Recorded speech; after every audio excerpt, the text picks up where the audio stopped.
from a movie. It's a 1996 film called People versus Larry Flint, starring Woody Harrelson and Edward Norton. Courtney Love was in it too.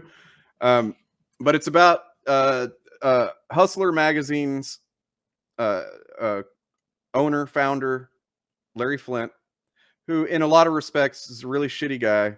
But at the same time, there's some pretty important stuff I feel like in that movie, as far as like the things that they argue in court regarding obscenity laws that they were trying to pass. The evangelicals were pushing at the time, because so for those that don't know, Playboy was the first mainstream pornography magazine, right? But Playboy was tasteful in the sense that it would show breasts and butts and like, you know, maybe like some frontal stuff where you can like see some pubes and whatnot, but like you couldn't really see the genitals typically. Whereas when Larry Flint founded Hustler, he was like, no, let's spread the legs open and get the camera right in there. And you know what I mean? Like he was, you know, going for it. And that became a big deal in the 70s and 80s. And they actually had to fight censorship laws that were trying to be passed in court. It ended up in the Supreme Court. And Edward Norton, in one of his earlier roles, did a great job playing the attorney that defended Larry Flint. And not only, you know, like, I'm not saying that Larry Flint's kind of a piece of shit in general. I think he might actually be a Trump guy now. I'm not sure.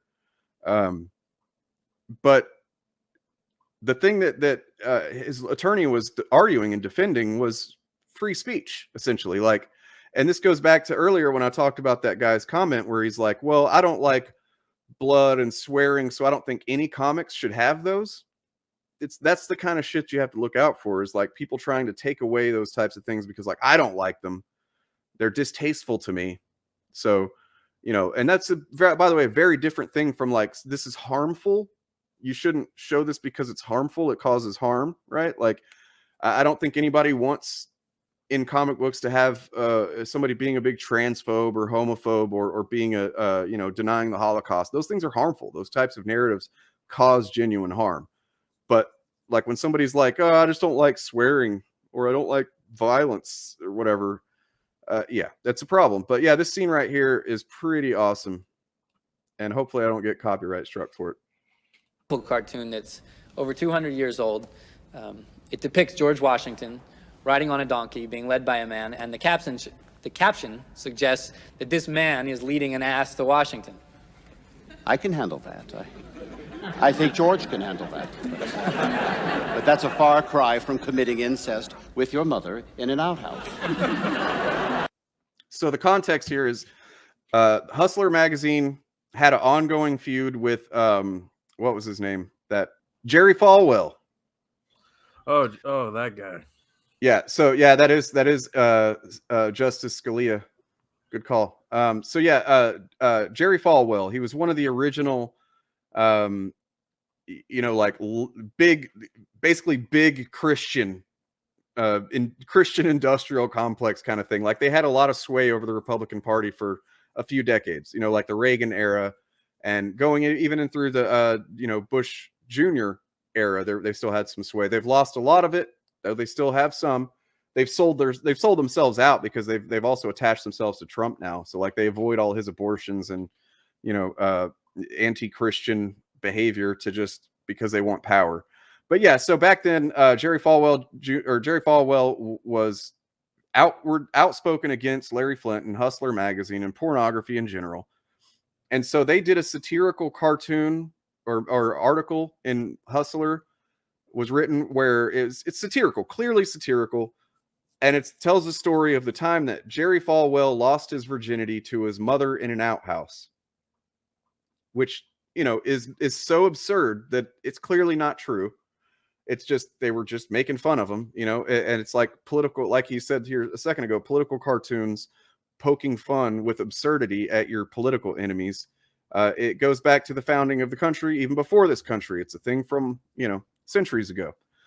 It's a way that that the people are able to, you know, kind of speak out against the oppressive class of whatever that is at the time. and, you know, kind of do it legally and have fun with it. If like you're able to absurdly poke fun at a public figure, and it's like, obviously this isn't real, but it makes people laugh, then there's a value to that.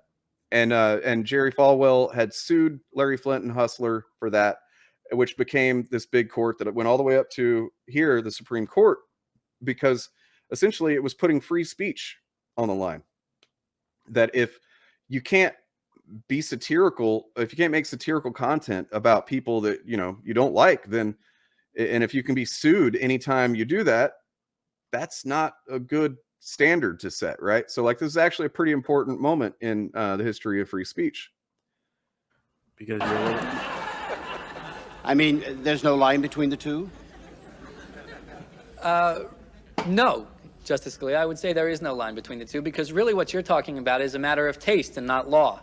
As you yourself said, I believe, in Pope versus Illinois, it's useless to argue about taste and even more useless to litigate it. And that is the case here. The jury has already determined for us that this is a matter of taste and not a matter of law, because they've said that there is no libelous speech, that nobody could reasonably believe that Hustler was actually suggesting that Jerry Falwell had sex with his mother. So why did Hustler have him and his mother together? Hustler puts him and his mother together in a example of literary travesty, if you will. And what public purpose does this serve? Well, it serves the same public purpose as having Gary Trudeau say that Reagan has no brain or that George Bush is a wimp. It lets us look at public figures a little bit differently. We have a long tradition in this country of satiric commentary. Now, if Jerry Falwell can sue when there has been no libelous speech purely on the grounds of emotional distress, then so can other public figures. And imagine, if you will, suits against people like Gary Trudeau and Johnny Carson for what he says on the Tonight Show tonight. Obviously, when people criticize public figures, they're going to experience emotional distress. We all know that. It's the easiest thing in the world to claim, and it's impossible to refute, and that's what makes it a meaningless standard. Yeah, I think that's kind of actually speaks to a lot of the cancel culture stuff that goes on these days, right? Like, that's something that I've seen people who claim they're being canceled. They're like, oh, the emotional distress or whatever. It's like, well, you're a public figure, and you're probably saying things that you know are on some level are very controversial. And then you act surprised when people, you know, call you out on it and you know, make fun of you or whatever. Like, yeah. So this is clearly, you know, even though it takes different forms throughout history, like now it's in context of the internet and social media, this is the kind of thing that we've had to battle several times before. Yeah, it's basically like they want to say whatever they want, but they don't want basically they want to dish it out, but they don't want to take it. Right. Like Jerry Falwell, he's able to, you know, use his religious pedestal as a you know, big money evangelical to basically call anyone that he doesn't like the spawn of Satan, the corrupter of the children. But the second someone basically tells him fuck off, he goes, how dare you? Yeah. Yeah, I mean, earlier in the movie, before, because there's like several courtroom scenes like leading up to the Supreme Court. Who, by the way, in the movie it shows this, but like he was, there was an assassination attempt on Larry Flint at one point in his career, earlier in his career. You know, people hated the motherfucker for the porn that he was producing, right? And it must have been a right-wing nut job, I'm sure. You know, like. Tried to kill him, and he took a shot at him, and he ended up he paralyzed him from the waist down. So ever since I think the early 80s, Larry Flint has been paralyzed from the waist down. So that's why he's always in a wheelchair. Yeah. Oh. Yeah. I thought that was I thought it was some sort of other accident. Nope. He was literally, you know, somebody tried to assassinate him.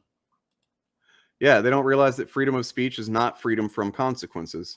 Douglas said, I was, for a long time, few people had that power. Now that everyone on the internet can say whatever, people in power get mad. Exactly.